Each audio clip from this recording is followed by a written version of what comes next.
Begitulah ilmu. Banyak kiai sekarang ngomong nggak ada itu, kan banyak sekarang ya. Yang bantah Pak Hasyim kali gitu. Oke, sudah sering digituin orang, nggak ada itu. Dia nggak tahu, dia bilang nggak ada. Cukup katakan saya tidak tahu. Ahsan. Karena mengatakan la adri itu separuh ilmu. Itu petuah Imam Malik, Imam Syafi'i, imam-imam yang lain. Engkau bilang saya nggak ngerti bab itu, selesai. Ini kajian yang sudah kita tutup, salah satunya kajian tentang ma'rifatur ruh. Ini guru saya bilang dari banyak mursyid nih. Dulu kan diperintah buka, kita buka. Sekarang perintah tutup. Saya kan diperintah aja sama guru-guru kita, masyayikh kita, mursyid kita. Kalau nggak kamu buka, siapa lagi yang buka? Sekarang tutup, ya tutup. Mau nanya tentang ruh, saya nggak akan jawab.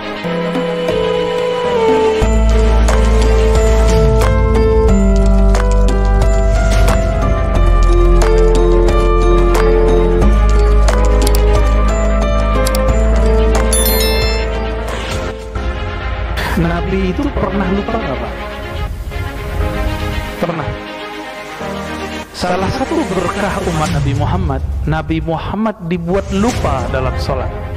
Dalam sholat, bukan lupa dari sholat. Dalam sholatnya beliau ada dua riwayat, satu mengurangi rakaatnya, yang kedua kelebihan rakaat. Dan itu terjadi cuma sekali atau dua kali. Para nabi ini nggak pernah lupa, karena lupa itu dari syaitan.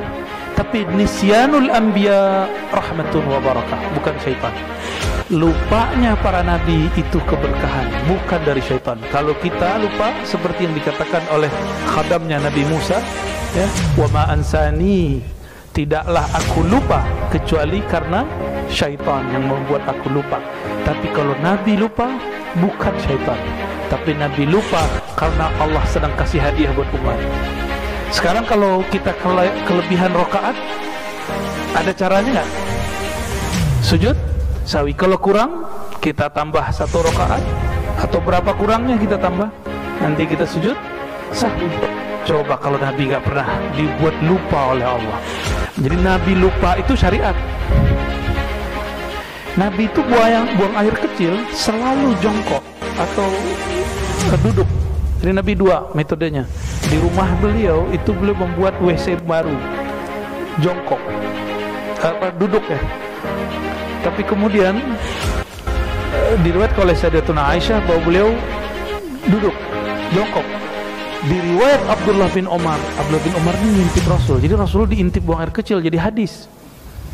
Antum kalau diintip jadi hadas. Ini dosa kita. Ya Bu ya. Abdullah bin Umar naik ke atas rumah di Madinah itu sampai sekarang masih banyak, gentengnya nggak ada, dia datar aja. Sekarang baru genteng itu dari Indonesia tuh dibelinya, ya. Nggak tahu eksportirnya mungkin para habaib juga tuh. Naik ke atas rumah, dilihat Nabi gimana cara buang air kecilnya. Ternyata Nabi buang air kecilnya berdiri. Karena tempatnya sempit, itu banyak sampah. Maka disampaikan oleh Abdullah bin Umar, itu ramai Madinah. Setelah wafat Rasulullah, Abdullah bin Umar buka rahasia itu. Saya pernah ngintip Rasulullah buang air kecil berdiri. Tuh, ngintip dia. Kata Sayyidatuna Aisyah, itu Abdullah bin Umar bohong. Saya nggak pernah nyaksiin Nabi buang air kecil berdiri. Nah, ada dua berita. Satu berita orang di rumah Nabi, satu orang berita di luar rumah Nabi. Maka ketika dua berita ini nyampe, dua-duanya sebenarnya dapat diterima. Tapi biasanya orang-orang ngotot, nggak ada. Dia nggak tahu, dibilang ada. Jadi sekelas Sayyidatuna Aisyah itu nggak salah ketika ngomong, saya nggak pernah lihat. Bener itu kalau beliau ngomong, karena emang di rumah Rasulullah beliau selalu menggunakan kursinya atau jongkok. Itu Rasulullah.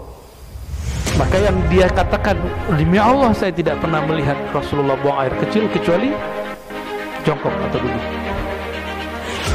Abdullah bin Umar cerita, ya itu kan di rumah, sedangkan di luar lain cerita. Begitulah ilmu. Banyak kiai sekarang ngomong gak ada itu, kan banyak sekarang ya yang bantah Pak Hasyim kali gitu juga. Oke, sudah sering digituin orang, gak ada itu. Dia nggak tahu, dia bilang gak ada. Cukup katakan saya tidak tahu. Ahsan.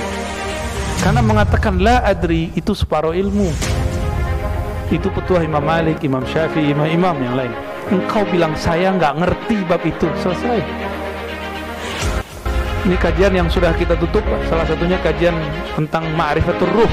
Ini guru saya bilang dari banyak mursyid nih. Dulu kan diperintah buka, kita buka. Sekarang perintah tutup. Saya kan diperintah aja sama guru-guru kita, masyayikh kita, mursyid kita. Kalau nggak kamu buka, siapa lagi yang buka? Sekarang tutup. Mau nanya tentang ruh, saya nggak akan jawab. Muka gimana juga jawabnya, saya nggak akan jawab. Ya, memang sudah diperintahkan. Kalau orang bilang nggak ada itu, ya dia nggak tahu, nggak ada masalah. Ya, nah beruntunglah yang sebelumnya ikut kajian, ya ma'rifatur ruh. Ya cuma sedikit Allah izinkan buka, dan saya cuma diberikan juga sedikit dari yang sedikit itu. Dan malangnya sekarang sudah ditutup lagi, ya. Nggak boleh pas saya bahas-bahas itu lagi ntar ya. Jadi tolong jangan tanya-tanya masalah kajian ruh dulu. Ntar kita ngaji-ngaji begini aja kita ya. Bismillah, insya Allah. Dalam riwayat Imam Ahmad dari Huzaifah al-Yamani qala sajada an-nabiy sallallahu alaihi wasallam. Nabi sujud falam yarfa' rasahu hatta zananna anna nafsahu qubidat. Nabi sujud enggak diangkat-angkat, enggak bangkit-bangkit. Sehingga kami mengira Nabi sudah wafat dalam sujudnya. Seperti doa sebagian kita kan begitu. Kalau saya nggak minta doa meninggal dalam sujud, Pak, ntar kasihan makmumnya. Ya, benar nggak?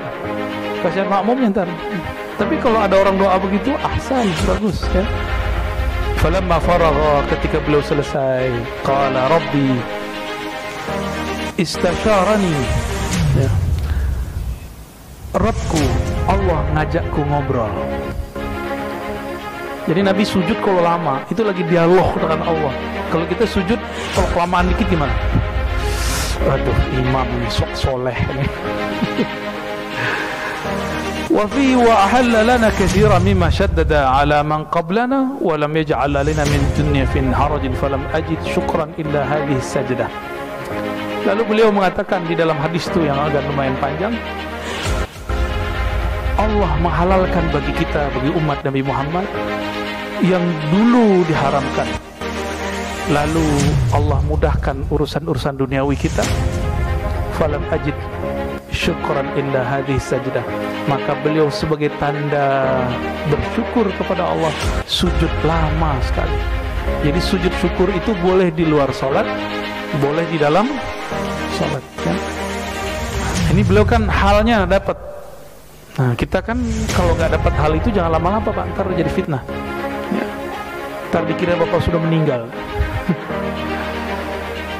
Hadis riwayat Imam Ahmad. Lalu beliau mengatakan, nah ini tahaddus bernikmah. Nabi ini sering memamerkan nikmat karena perintah. Akhir surat Wadduha apa lafaznya? Amma bi ni'mati rabbika fahaddits. Terhadap nikmat Rabbmu didahulukan objeknya ni'mati rabbuk, nikmati rabbik. Seharusnya kan hadis ni'mati rabbik. Sekarang objeknya dimajukan, berarti serius. Terhadap nikmat Allah yang sangat besar, ceritakanlah. Menceritakan bahwa ini kebaikan Allah, bukan karena ini turun ke kita, tapi karena Allah lah yang maha baik. Nah, Nabi Muhammad SAW ya, yaftakhiru bihadhihi ni'mati tahaddusan bi ni'matillah. Begitu kata Sayyid Muhammad, Abu Yasir Muhammad Alawi Al-Maliki. Nabi berbangga untuk masalah ini. Apa kata beliau? Inni bu'istu bisamhatil hanafiyyah. Aku diutus dengan samhah. Samhah itu kelapangan, hanifiyah dengan kelurusan. betul-betul gampang. Syariat kita udah gampang sekali. Ya.